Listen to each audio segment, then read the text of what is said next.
chewjunq'ij kamik junajpu kikot qak'u'x kikot qanimaj k'owaral junim reqelen Aura Cumes.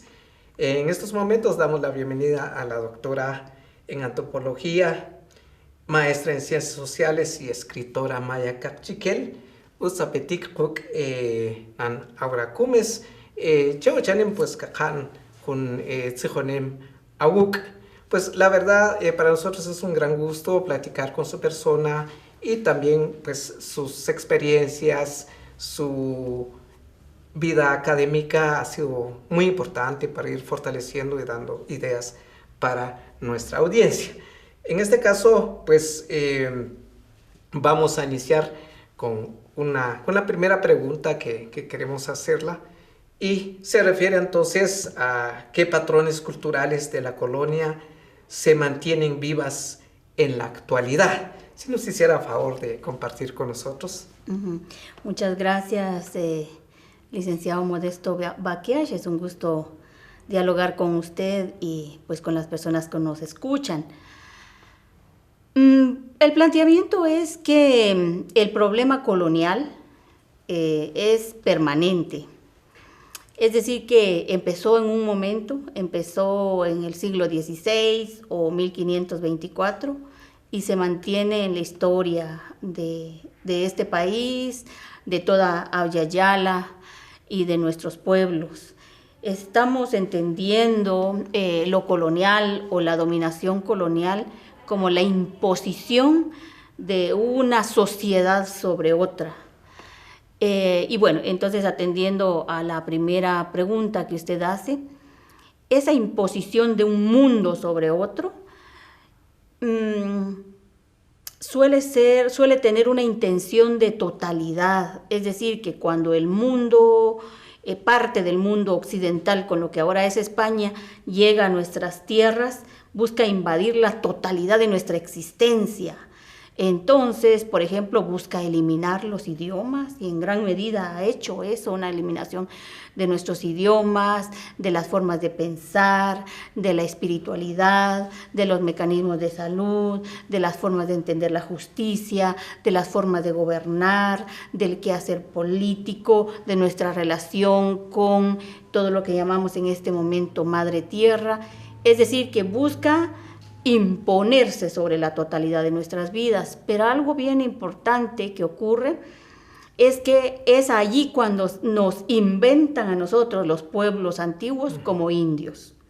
Solo somos indios a partir de este siglo XVI en adelante, porque se nos impone esa condición.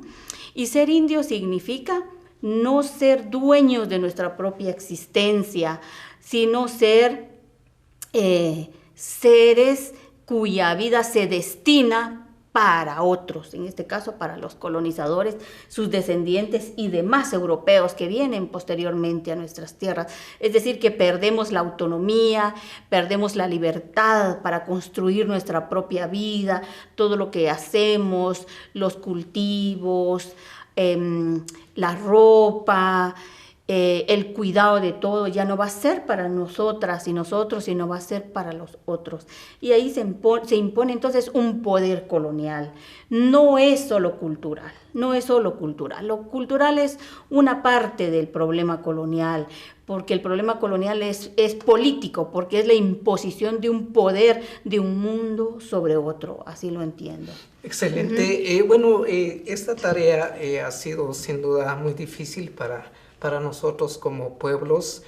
¿Cuál ha sido la reacción que se ha venido dando fuertemente de parte de nosotros? Porque de hecho se nos impone, se inventa ciertas cosas como dice usted. Y luego también pues ya nos sentiríamos muy casi ideológicamente esclavizados y todo, pues cuál ha sido un poco la defensa que hemos tenido, los movimientos que ha dado un poco más de resistencia a esto que nos está contando pues al público, muy interesante. Sí, es muy interesante toda la historia de enfrentamiento del problema colonial que empieza en el siglo XVI. Sí.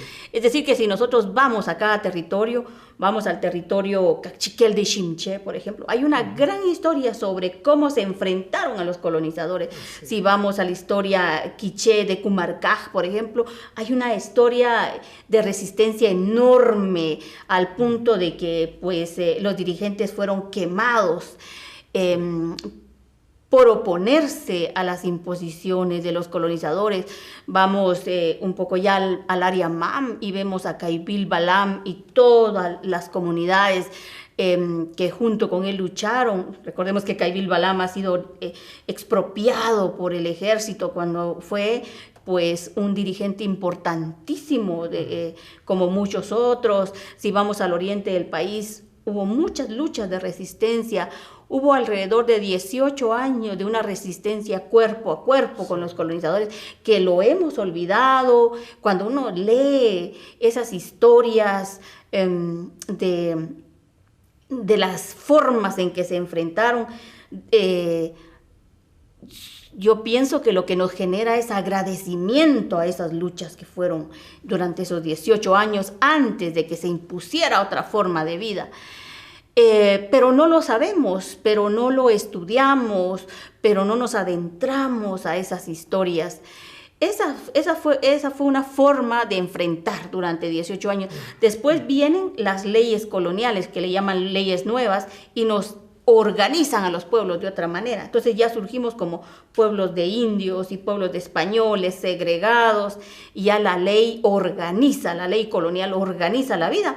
Y pasan ahí 300 años de lucha, porque a los pueblos indígenas, ahora indígenas, ¿verdad? Antes no, se les hace responsables del tributo para sostener la vida de los colonizadores que llegan a estas tierras, de los que quedan en España, de todos los que desean venir. Es decir, que la vida entera de nuestros pueblos queda relegada para sostener la vida de los colonizadores, con el tributo, pero también con el trabajo forzado, eso que se llamaba repartimiento. Entonces, mujeres y hombres estaban destinados para hacer cantidad de trabajos en la agricultura, en el hilado de algodón, las mujeres como nodrizas, por ejemplo, molenderas de cal y de pólvora, generadoras de todo aquello que les servía a los colonizadores para vivir.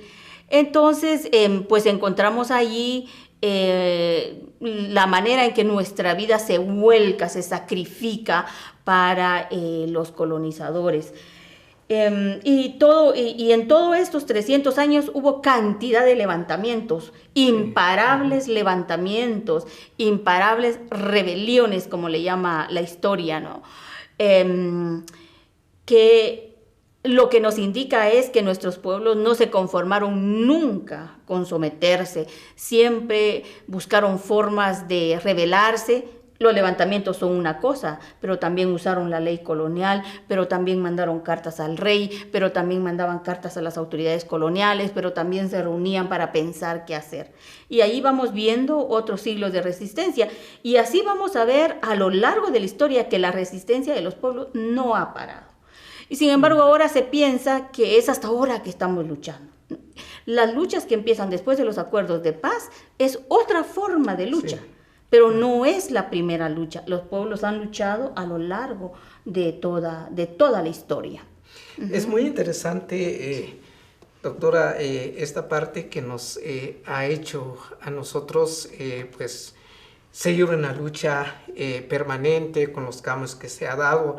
Hay algo importante también que podemos ver acá, es que, digamos, el proceso del Estado colonial, cómo entonces ha construido en la formación ya de las identidades indígenas en el país, con todo esto que se ha venido dando y que hemos venido padeciendo, hemos venido luchando, hemos demandado, hemos hecho tantas formas de resistencia, pero en esta parte entonces, cómo se va formando la identidad ya guatemalteca, podríamos decir de esa manera, como otras que se ha dado en diferentes países de Abya Yala, como estamos viendo hasta ahora. Esa formación de identidades, ¿cuál ha sido según su percepción, ¿verdad? Sí, bueno, hay una cosa bien importante porque lo colonial trae el racismo. Y lo que ocurre con el racismo es que los colonizadores nunca vieron como iguales a las personas que ellos pensaron que estaban descubriendo. Descubriendo no, porque nosotros estábamos vivos y en estas tierras, ¿verdad? Claro. Pero entonces cuando ellos traen el racismo, hacen una separación de los seres humanos. Primero piensan que los seres humanos estamos divididos en especies, ¿no? La especie de ellos y nuestra especie. Después crean la palabra raza. Y a partir de la palabra raza hacen una lista de lo que se llamó las castas coloniales. Habían como 57 formas de llamar. Que español con india, como decían ellos, da mestizo, que negro con española da mulato, bueno, en fin. Sí. Entonces todo eso pasa durante los 300 años. Cuando llegamos al momento en que se empieza a construir el Estado, que es después de 1800, antes y después de 1821 en adelante, esas castas, ese listado de nombrar las mezclas empieza a desvanecerse y se utiliza, como se inventó desde muy antes, la palabra ladino para nombrar a todos aquellos que no se definían como indígenas. Pero los criollos no se nombraban como ladinos, obviamente, sino ellos se nombraban como blancos o como criollos. Y ellos eran un 4%. La población ahora nombrada como india o indígena era alrededor del 60% y más o menos un 30% de ladinos y mestizos. En ese entonces ya vemos que tal retórica de igualdad que se crea con la implementación del Estado no se hace efectivo porque hay jerarquías raciales. Y sin embargo, con esas jerarquías que buscan homogenizar más o menos la población, no desaparecen los pueblos que no fueron destruidos durante el proceso colonial, que son los más de 20 pueblos que existen actualmente. Algunos pueblos sí fueron desestructurados, pero otros no. Entonces, pero nuestra identidad con el nombre antiguo de nuestros pueblos empieza a ser negado. Es decir, que a los colonizadores no les importaba si éramos quiché, cachiquel, mam, chutujil, pocomchi, achi, sino nos colocaron como indios a todos. Entonces hay un proceso de desestructuración de la identidad antigua como pueblos. Pero la misma gente de los pueblos hace resistencias activas y allí las mujeres tienen un papel preponderante para seguir sosteniendo nosotros como pueblos, ¿no?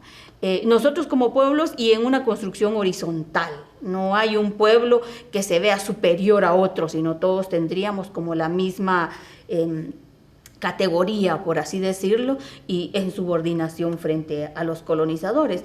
Pero el hecho de no haber desaparecido como pueblos originarios, lo que muestra es la resistencia de los pueblos y en donde las mujeres tienen un papel preponderante, por ejemplo, en la manera en que las mujeres simbolizamos a los pueblos, pero también con cuestiones como el idioma, la cosmovisión, que están vivos hasta este momento. Estos elementos culturales muy importantes que tenemos, de todos estos elementos, ¿cuál considera usted que ha sido mucho más relevante, que ha mantenido esa fuerza que tenemos de colectividad, de unidad, de sociedad, de comunidad? Durante entonces todos esos atropellos que hemos tenido, ¿cuál sería, de acuerdo a su experiencia, lo que nos ha mantenido hasta ahora? Porque de hecho seguimos con nuestras expresiones, seguimos con nuestras formas de estructura de gobierno, incluso nuestra autonomía siempre sigue con todo lo que mantenemos de nuestros elementos culturales. ¿Cuál ha sido lo que realmente no se ha podido desquebrajar todo esta ideología que se ha venido impuesta Sí. entre o hacia nosotros. Pues a mí me parece que son múltiples elementos al mismo tiempo, pero a mí me parece que una de las cosas que aglutina y que le da fuerza a nuestra existencia es la dignidad como pueblos, como pueblos y como seres individuales. Porque, por ejemplo, cuando nosotros sufrimos de racismo y nos dicen, pues, indios y con todo lo que lleva eso, ¿no? Y vamos, por ejemplo, las mujeres que cotidianamente usamos nuestra indumentaria y somos agredidas todos los días.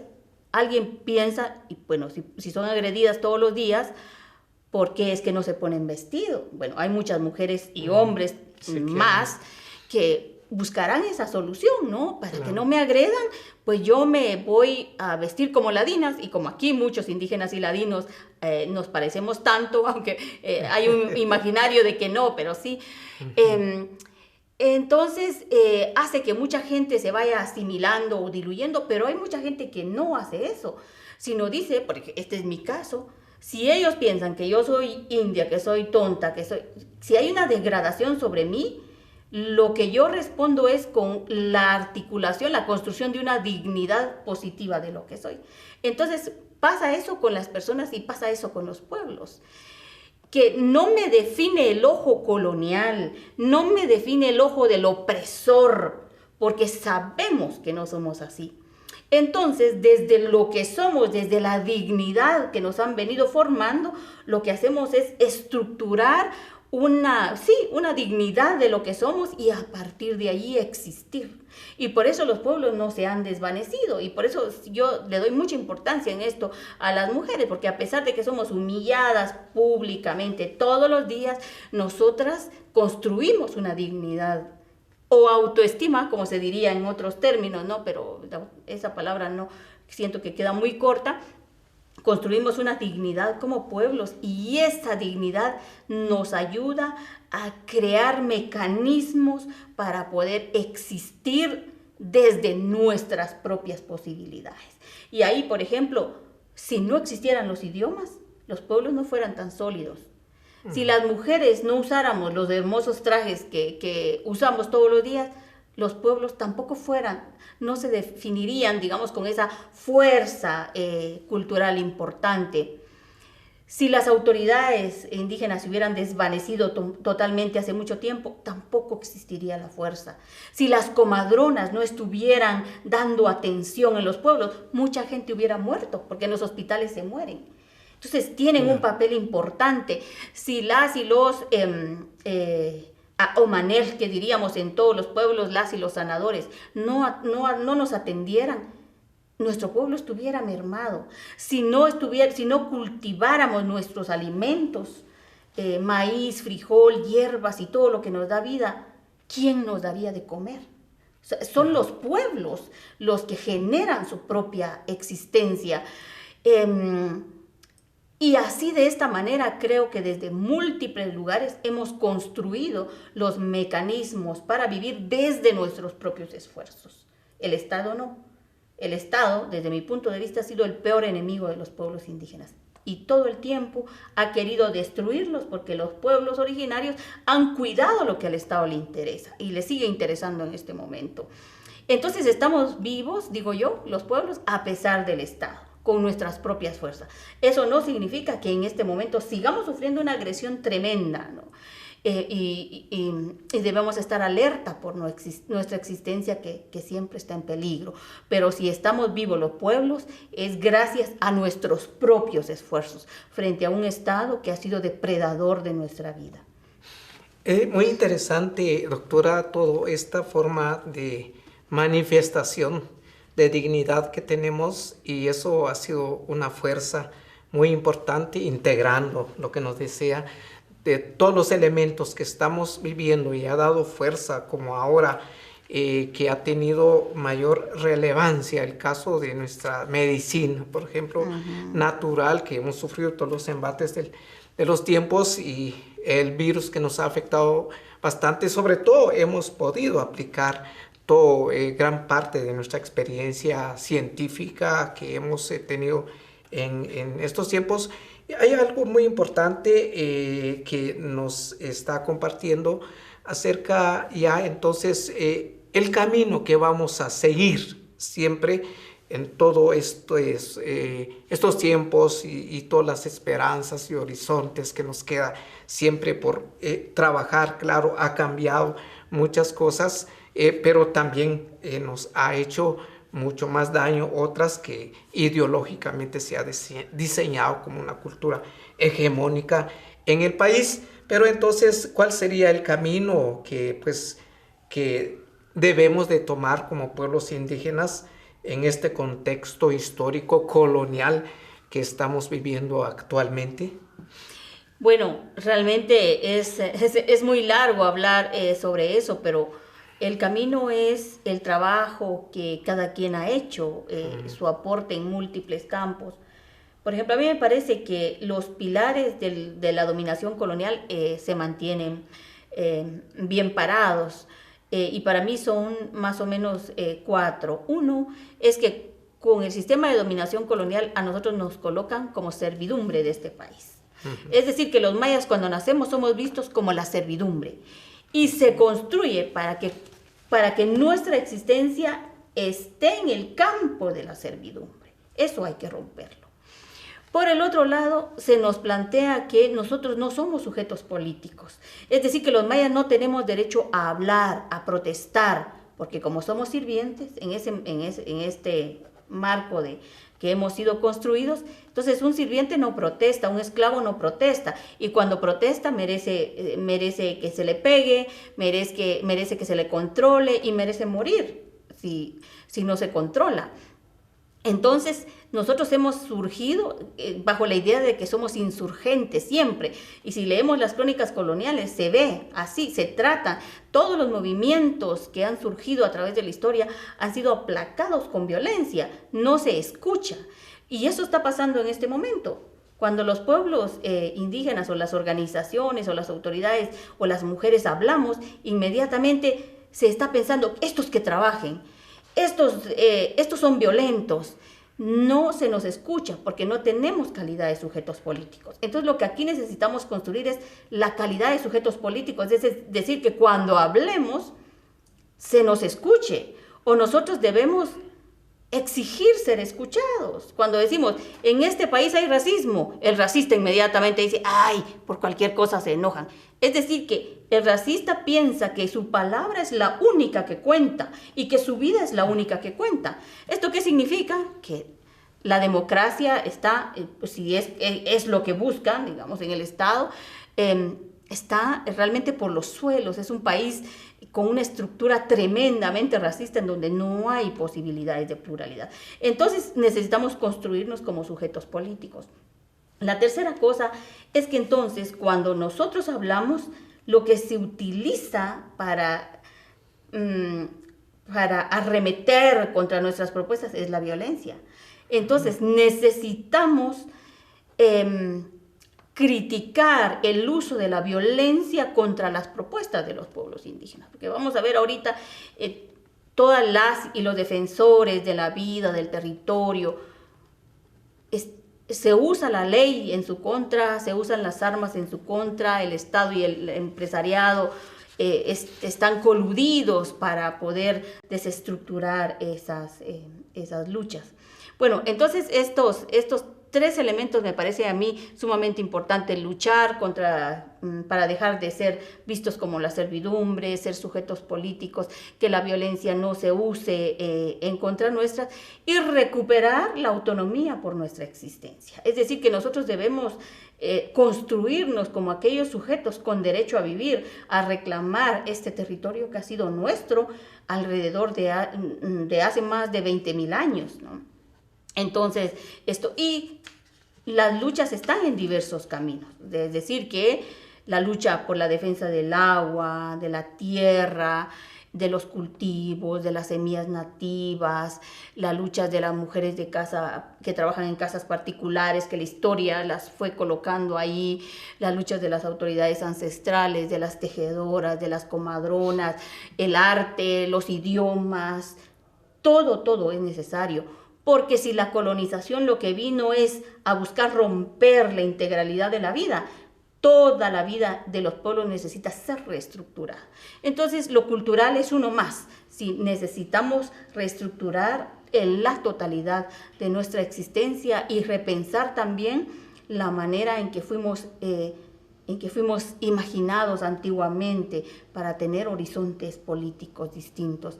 Y bueno, ahorita está todo el planteamiento del Estado plurinacional, que es sumamente interesante, que merece diálogos, que hace una discusión frontal al Estado colonial que se tiene. Esa es otra propuesta muy interesante, pero no la única. No es la única, ¿verdad? Saqachom chaqech chich rohishik qabek qaqbek chech khopanik khawi khopawi eki kibe rohishik qabik humbek bihare arelari panatal keshaqe cherkakach chuh sha patanhel mankuyataq uhtaq kabanqe choqhek bihare chi ri ruhun kuyataq kuchawek kuyataq qabik weko qabik si kipanum keshaqe kibich aren kuyataq kibich are kiknare chahun skichombal arerar kapanri chikech ichoqoje qorch aynik qorri nkakaqtaq weko qabich ch'oq kapechaqi ch'oq kakaq kisikij chaqek qabano choqer kisbal kjib kubijare chi rohishik cheruj kqilo qabantajik tukelam rib rqab antajik rqilik rech gqilochi rhawishik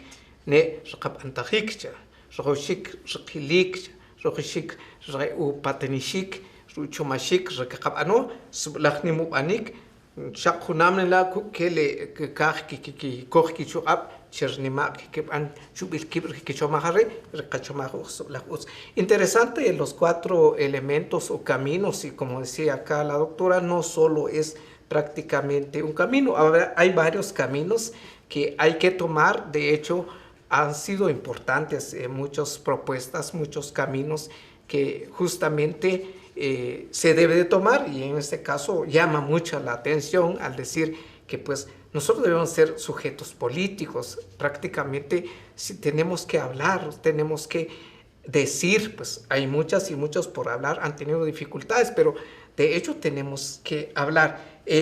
Doctora, si pues le pedimos una reflexión final para nuestra audiencia, chihuech conocer que tatapir maltio chihué o honqa chalarquk reaxaqachom che puitaqrup antajik relic recachomaj reqilik pero huachulewich qawinaqilqib. Pues la verdad es bastante importante tener ese honor de compartir con nosotros experiencias muy importantes. Pues un mensaje final que nos pudiera dejar, doctora, para nosotros la verdad es bastante importante, pues nos ayuda. Un principio muy importante que tenemos es compartir, o sea, compartir, valorar ese trabajo que hacemos cada quien, ya nos decía usted, pero entonces pues le escuchamos. Muchas gracias. Sí, tendemos mucho a pensar y a vernos desde el ojo colonial. ¿Qué hace ese ojo colonial? Nos piensa a los pueblos indígenas como pueblos atrasados porque no trabajamos. Ese es un elemento bien importante y yo lo oigo todos los días en el trabajo que hacemos con mujeres, con jóvenes, con hombres. Es que somos pobres porque no trabajamos. Así piensa el colonizador. Pero preguntémosle realmente a nuestras mamás, a nuestros papás, a nuestros abuelos, a nuestras abuelas y a nosotros mismos, a qué hora nos levantamos, a qué hora nos acostamos, qué trabajo hicieron nuestras abuelas y nuestros abuelos. Y nos vamos a dar cuenta que toda nuestra vida ha estado volcada al trabajo. Somos los pueblos que más trabajamos. Y en Guatemala los pueblos indígenas trabajan más y ganan menos. ¿Por qué es eso? ¿Por qué si trabajamos más ganamos menos? Es efectivamente porque nuestros cuerpos están profundamente desvalorizados por el sistema colonial. Entonces nosotros no somos pueblos pobres, sino empobrecidos. Toda nuestra vida ha sido volcado para que todo lo que generan nuestras manos y nuestros cuerpos no lo consumamos nosotros, sino lo consuman otros. Hay mucha desnutrición en nuestros pueblos, hay mucha desnutrición, somos gente pequeña, no es porque así sea nuestra estatura o porque querramos ser grandes, sino somos gente que está desnutrida, en grandes grados de desnutrición, y ahora somos pueblos que estamos arrastrando muchas enfermedades justo por estos problemas de desnutrición que tenemos. Lo que queremos es que los pueblos, las personas que trabajan para comer bien, trabajen para tener una buena vida, trabajen para estar felices, trabajen para tener paz, para tener tranquilidad. En suma, eso es lo que estamos buscando para que no haya violencia en la vida de nuestras familias y de nuestros pueblos. Entonces, todo ello requiere que nos pensemos desde otra condición, que busquemos otras esperanzas para vivir. Y esto tiene que ver con confrontar, con no aceptar la manera en que nos piensan, porque si nosotros lo aceptamos, es por ello que a los pueblos nos siguen quitando nuestro trabajo y pagándonos menos, porque en la desvalorización de lo que somos se justifica lo poco que nos siguen pagando. Hay un largo camino por hacer, pero yo diría que si existimos hasta este momento es que somos pueblos grandes y que somos pueblos fuertes, y que podemos seguir existiendo, pero ya de otra manera, buscando ser dueños de nuestra propia vida. Y les agradezco mucho por la invitación. Muchas gracias, doctora, por compartir con nosotros. La verdad que ha sido bastante fortalecedora con todas sus experiencias, y también a la audiencia, pues un mensaje importante que nos dejó es el trabajo. Es un valor muy importante que ha sido una fuerza grande y que pues nos hemos desvelado y vamos a seguir siempre luchando para obtener lo que nosotros siempre anhelamos. Maltioche qatatbeshik ki kotqakush ik maltioche chawe shatpequk pequk le qachalal ahora kumes ra rejun saqwachum puitaqtsig puitaqtsibanik puitaqsnoqibal kibam pataqrqatinimit pataqnik aqtinimichik shontikea matsulkan ke qui tunsatsal qanmia kyuki kiaqilsh chijonti kia. Muchas gracias. Muchas gracias a usted.